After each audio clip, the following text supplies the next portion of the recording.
ফলক দেওয়া আছে 100 উপরে ফলক দেওয়া আছে। এটাকে মূর্তি করতে পারি একবার কয়েকজন আমরা আমাদের দেওয়ার পরে যাই হোক মানুষ মরণশীল, মানুষকে মরতেই হবে, কিন্তু রেখে যায় কিছু যারা মহান মানুষগুলো রেখে যায়, যারা ছোটোখাটো তারাও রেখে যায়। আমরাও আমাদের এই ক্ষুদ্র অনুষ্ঠান আমরা আমাদের এই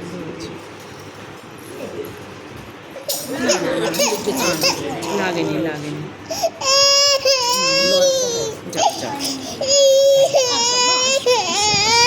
ওই যে বলেছে লেগেছে, জোরে কথা আওয়াজ শুন। আমার সঙ্গে যতদিন পরিচয় এবং পরিচয় থেকে ভালোবাসি এবং এই মন্দিরে উনি রেগুলার আসতেন। আমাদের অনুষ্ঠান হয় মানে মাসিক সভা আর কি, মাসিক সভা হয়, এছাড়াও হয়। উনি প্রত্যেকটা অনুষ্ঠানে আসতেন, এসে আমার সঙ্গে কথাবার্তা বলতেন এবং উনি কিছু সাজেশন দিতেন, এটা করো সেটা করো। আমরা ব্যক্তিগত কিছু করার চেষ্টা করি। পরবর্তী সময় উনি আর আসতে পারতেন না, আমাদেরও অনুষ্ঠান আর সেরকম হয় না। তার আগে আমরা খিচুড়ি প্রতিদিন মাসে একবার করে খিচুড়ি খাওয়াতাম, সেখানে অনেক লোকজন হতো। আমাদের এখন আর হচ্ছে না। যাই হোক, একমতার সঙ্গে আমার খুবই মানে এগিয়ে ছিল এবং কর্মপ্রাণ লোক সাংঘাতিকভাবে আমি যেটুকু দেখেছি প্রত্যেকটা অনুষ্ঠানে কিছু বলতে ভালো লাগতো অনেক বলতে। এবং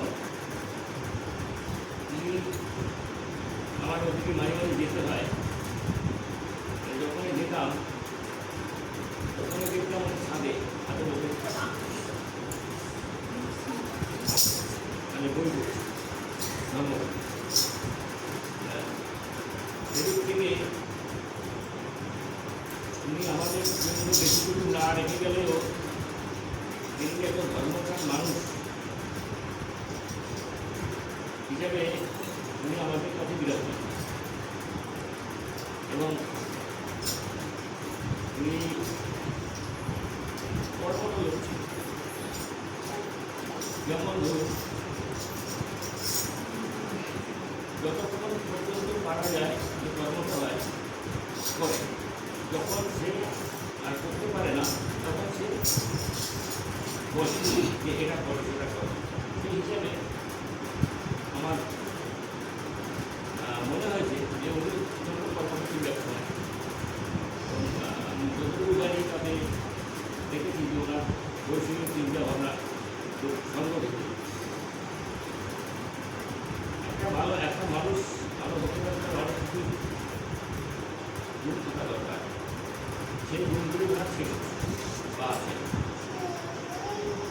মানুষ মরণশীল, কিন্তু সে তার স্মৃতি কিন্তু রেখে যায়। আমরা আজকে তার সেই স্মৃতি উদ্দেশ্যই আজকে আমাদের এই অনুষ্ঠান শুরু করছি। তিনি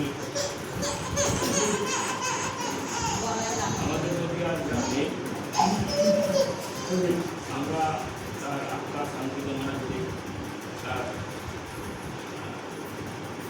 পরিবারের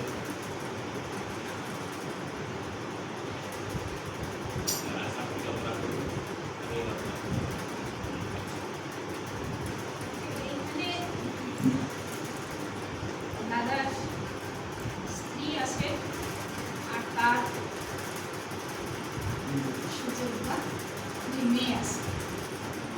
তো আজকে আমি আর কল্পনাকে বলবো না কিছু কথা বলতে। তো মেয়েদের ভিতরে তার বাবার সম্পর্কে যদি কিছু বলো তাহলে আমার মনে হয় ভালো হয়।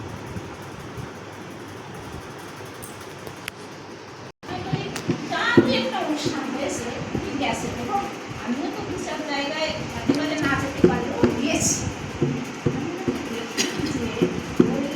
খাবার হয়েছে, সবাই চলে গেছে, উনি কিন্তু বসে আছে। একটা মানুষ সকালবেলায় এসে সারাদিন কি তার পায়খানা বাথরুম দরকার, বাথরুম কি পায় না? তার কিন্তু বাথরুম পায়, বাথরুম পায় না কারণ কি? তখন কিন্তু সে তার ভিতরে নেই। সে আসে কোথায়? সে আসে এক জায়গায়। আমরা যদি একটা চিন্তা করে থাকি তাহলে কিন্তু আমাদের অন্য কিছু চিন্তা আসে।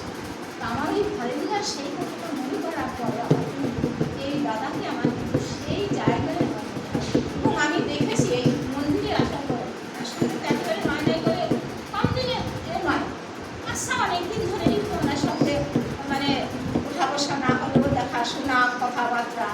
তা আমার সত্যি সত্যি মনে হয় যে আজকে উনি নেই। মানুষ বয়স হলে তাকে একদিন যেতেই হবে, কেউ আগে যায় কেউ পরে যায়। আমি কল্পনাকে বলবো যে ওদের চল কিনতে হবে। এই যে আজও একা থাকতো, যেমন একা থাকতো, একটা সময় কিন্তু আজকে আমার মেয়েটা আছে কিন্তু একটা সময় আমার ছেলে থাকতো না, বৌমা থাকতো না, মেয়ে থাকতো না। এই যে সকালবেলা সব বেরিয়ে গেলে আর আমি তখন কি ঘরে বসে না সময় পাচ্ছে না জল ঝরছে যাও এটা যাও ঝরবে কিন্তু যাও যাও হাঁটি হাঁটি করে যাও যাও। তোমার যেমন দাদার কর্তব্য আর যতটুকু তিনি সামান্য করে চলে গেলেন, তোমার কিন্তু এখনো কর্তব্য আসে। আসে মানে কি? তোমার একটা নাতনি হয়েছে, তোমার দুটো মেয়ে আছে, তাদের প্রতি কর্তব্য, তোমার একটা ছেলে আছে, সেই তাদের প্রতি অতএব এই কর্তব্যগুলো শেষ করে যখন আমাদের ডাক আসবে তখন কিন্তু আমাদের যেতে হবে। আর আমি মেয়েদের বলবো যে এতদিন কিন্তু বাবা মা দুইজন ছিল। বাবা যতই মানে একটু বয়স্ক হোক যে বাবা কীর্তনে গেলে তবুও ভাবতে যে না বাবা আছে। এখন কিন্তু ভাবতে হবে যে মা একা, এই মা একাকে কিন্তু একটু সম্মান দিতে হবে। যতটুকু সম্ভব মেয়েদের শ্বশুর চলে গেলে সম্ভবটা একটু কম হয়, তবুও যতটুকু যার পক্ষে সম্ভব ততটুকু তার পক্ষে এসে দেখা এবং যদি না আসতে পারে সবসময় খোঁজখবর নেওয়া, সেটা অবশ্যই তারা করে। আমি তো জানি যে মেয়েরা সত্যি মানে মায়ের ভূমিকা পালন করে। তো আর কল্পনাকে আমি বলবো যে দেখো তুমি তোমার এই সামনে পিছনে তাকিয়ে দেখো যে তুমি এখন আমি যে তোমার সঙ্গে কথা বলছি আজকে দাদা কিন্তু আমার যে লোক তার থেকে কিন্তু অনেকটা বয়সে গেছে, সেজে গেছে, সে কিন্তু আমি বয়স হিসাবে বলছি। এই যে আজকে সুভাষদা গেছে, আজকে এই যে প্রতিমাদির কোন বয়সে গেছে এই কথা ভেবে মনোরমাদির আছে, মনোরমাদির তো যাওয়ার কথা ছিল না, তবুও অ্যাক্সিডেন্টে ওইভাবেই তার ঘটনা হয়তো ঘটাচ্ছিল। সবার জীবনে একটা সময় আসে তুমি আগে চলে যেতে পারতে, দাদা থাকতো, দাদা কিন্তু বেশি কষ্ট হতো। তখন কি হতো যে ওনার উনি তোমার সেবা নিয়ে চলে গেছেন, তুমি তাকে সেবা যত্ন করে দিয়েছো।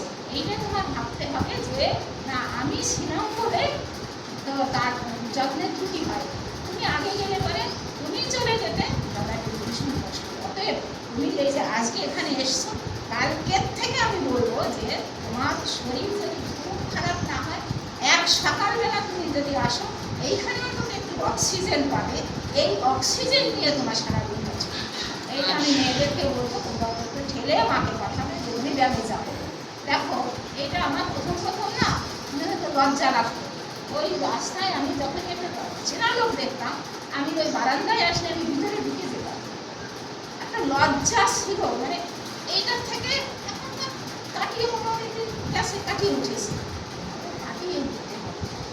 এইভাবে তো দিন চলে না, তোমাকে বেঁচে থাকতে হবে, ছেলে মেয়ের জন্য নিজের জন্য বেঁচে থাকতে হবে। অতএব তুমি এখানে আসবে। তো এইটুকু। আর আমরা নিশ্চয়ই ভাববো যে দাদা ভালো জায়গা একটা, আমাদের কারোরই ভাবতে হবে না, দাদা নিজের ভাবনায় সে অনেক ভালো জায়গায় আসে, এটা আমাদের প্রত্যেকেরই দৃঢ় বিশ্বাস।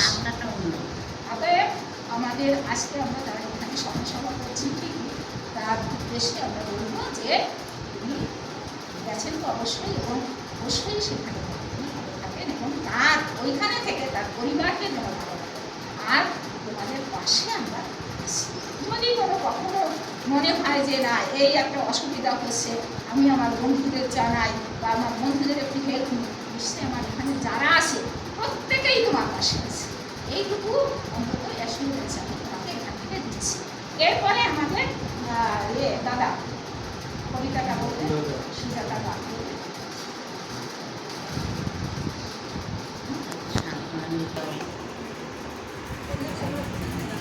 এই সবই কিছু ঈশ্বরের পূর্ণাঙ্গ ছাড়াই তুমি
ওইটা নাও এ না না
সবার সঙ্গে ভালো থাকবা পরে